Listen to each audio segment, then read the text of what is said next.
Good morning students. आज का जो टॉपिक है वो हिंदी भाषा की बेसिक जानकारी पार्ट 5 है और हम इससे पहले आपको स्वर के बारे में जानकारी दे चुके हैं। आज हम लोग जो है व्यंजन के बारे में बात करेंगे।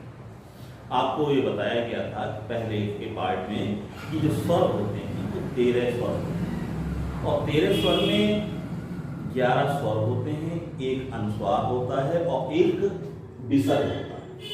इस तरीके से हमारे 13 स्वर होते हैं। अब आती है व्यंजन की बात। अगर आप नेट पे देखें तो नेट पे अलग अलग तरीके से समझाया गया है। कहीं पर टोटल वर्ण जो है 45 बताए गए हैं, कहीं पर 48 बताए गए हैं, कहीं पर 52 बताए गए हैं। लेकिन हम लोग जो बात करेंगे, हमने पहले भी आपको पिछले पार्ट में भी बताया था कि वर्ण जो होते हैं हिंदी भाषा में वो 52 होते हैं। ठीक है, 52 वर्ण होते हैं और जिसमें 13 स्वर या आप कह सकते हैं 11 स्वर, एक अनुस्वार और एक विसर्ग। बाकी के जो 39 होते हैं वो व्यंजन कहलाते हैं। तो व्यंजन कितने होते हैं? 39। और व्यंजन क्या होता है? तो व्यंजन वह वर्ण है जिनका उच्चारण स्वर की सहायता से किया जाता है। बिना स्वर के व्यंजन नहीं बनेगा।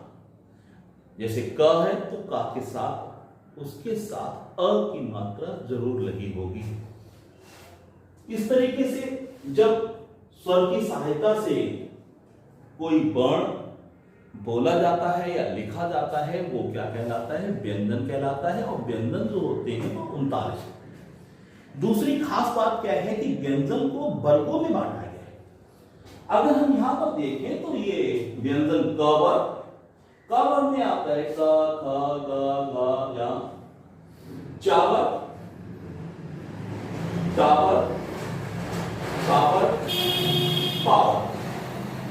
ये अगर का वर्ग चावर टावर और तावर और पावर जो है यहां तक 25 आपके हो जाते हैं। प्रत्येक लाइन में, प्रत्येक पंक्ति में 25, प्रत्येक पंक्ति में 5 वर्ण दिए गए हैं। इस तरीके से आपके पावर तक जो है 25 वर्ण हो जाते हैं। इसके अलावा ये 4 जो वर्ण हैं या रा ला वा अंतस वर्ण है। फिर श स सा ह ऊष्म वर्ण है और छ त्र ज्ञ स संयुक्ताक्षर। इसके अलावा 2 वर्ण और लिखे जाते हैं जो लेखन की दृष्टि से अगर देखा जाए तो ये ड पे अंक की बिंदी, एक बिंदी लगाई जाती है यहाँ पर। इसी तरीके से ढ पे एक बिंदी लगाई जाती है। और जब हम सड़क लिखते हैं, सड़क तो स और ड बना के उसके नीचे बिंदी लगाते हैं और फिर क लिखते हैं तो सड़क लिख जाता है। इसी तरीके से ये ड पे जब बिंदी लगाते हैं हम लिखते हैं, बोलते हैं पढ़। तो पढ़ में ढ बना के और इस पे एक बिंदी लगा दी जाती है। तो इस तरीके से 25 ये वर्ण हो गए, 8 वर्ण ये हो गए। तो आपके 25 और 8 33 वर्ण और 4 वर्ण आपके संयुक्ताक्षर हैं, ये 37 वर्ण हो गए। 2 ये वर्ण आप जोड़ दीजिए, 39 हो गए। इसके अलावा दूसरी भाषा के शब्द वर्ण जो हैं वो भी इसमें जोड़े गए हैं, जिसमें ज और फ। अगर आप देखिए इसमें ज में बिंदी लगाई गई है, ये उर्दू का वर्ण है। इसको जे से और फे, जे और फे बोला जाता है, लेकिन हम लोग हिंदी में ज और फ इसको कहते हैं। तो व्यंजन है हमारे जो 39 व्यंजन, अगर इनको दोनों को जोड़ देते हैं तो हमारे व्यंजन जो हो जाते हैं वो 41 हो जाते हैं। 41 व्यंजन हो जाते हैं और 41 में अगर 11 जोड़ेंगे तो भी 52 होगा। लेकिन ये वर्ण जो है आगत है।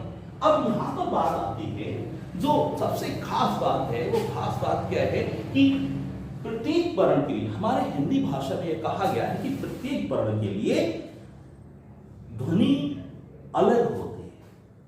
जैसे कि अगर हम इसको पढ़ते हैं तो क ख ग घ य च छ ज झ व ट ठ ड ढ ण। एक बहुत बड़ी विसंगति जो है इस समय हमारे सामने आ रही है कि मैंने अक्सर लोगों को देखा है कि जब वो लोग पढ़ते हैं या उनसे पढ़ाया जाता है जो डिग्री लेवल पर हैं तो अक्सर गलतियां करते हैं। वो गलती क्या करते हैं, यहाँ पर मैंने आपको बताया कि प्रत्येक वर्ण के लिए अलग अलग ध्वनि हमारी हिंदी भाषा में दी गई, लेकिन फिर भी लोग जो हैं जब इसको पढ़ते हैं तो पढ़ते हैं का, खा, गा, घा, आ। इसको आ पढ़ते हैं, फिर पढ़ते हैं इसको चा, छा, जा, झा, आ, और फिर इसको पढ़ते हैं टा, ठा, डा, ढा, ड़ा। यानी कि तीनों जो आपके लिए दिए हुए हैं इनको अड़ा ही पढ़ देते हैं, जबकि इसमें लिखित में अगर आप देखें तो अलग अलग है, इसमें भी अलग है, इसमें भी अलग है और यहाँ पर भी अलग है। ये इसकी ध्वनि जो है अड़ा आती है, अड़ा बोला जाता है, लेकिन पढ़ने वाले जो हैं जब उनसे पढ़ाया जाता है डिग्री लेवल पर है तो क्या बोलते हैं का, खा, गा, घा और अड़ा। इसको क्या पढ़ते हैं चा, छा, जा, झा, या तो या पढ़ देते हैं या ओ बोल देते हैं, और इसको बोलते हैं टा, ठा, डा, ढा, अड़ा। तो इसको भी अड़ा पढ़ दिया और इसको भी अड़ा पढ़ दिया, जबकि इसमें दोनों ही वर्ण अलग अलग हैं, और जब दोनों वर्ण अलग अलग हैं तो उनकी ध्वनियां भी जो है वो अलग अलग है। हम यहाँ पर अगर पढ़ते हैं तो का, खा, गा, घा, या, ये का वर्ग हो गया, चा, छा, जा, झा, वा, चा वर्ग हो गया, टा, ठा, डा, ढा, ड़ा, टा वर्ग हो गया, ता, था, गा, धा, ना, ता वर्ग हो गया, पा, पा, बा, भा, मा, पा वर्ग हो गया। फिर आपके आते हैं या, रा, ला, वा, अंतस्वर्ण, शा, शा, सा, हा, ऊष्मण, छ, त्र, या, श्रा, संयुक्ताक्षर। और ये हिंदी वाले दो वर्ण ये लेखन में आते हैं, लेकिन इनकी गिनती नहीं की जाती। ऐसा भी कहीं कहीं पर लिखा है कि लेखन में तो आते हैं लेकिन इनकी गिनती नहीं की जाती। और ये आपके आगत हैं ज और पा। इस तरीके से अगर हम इनको छोड़ दें, आगत को छोड़ दें तो हमारे यहाँ पर आकर 39 वर्ण हो जाते हैं।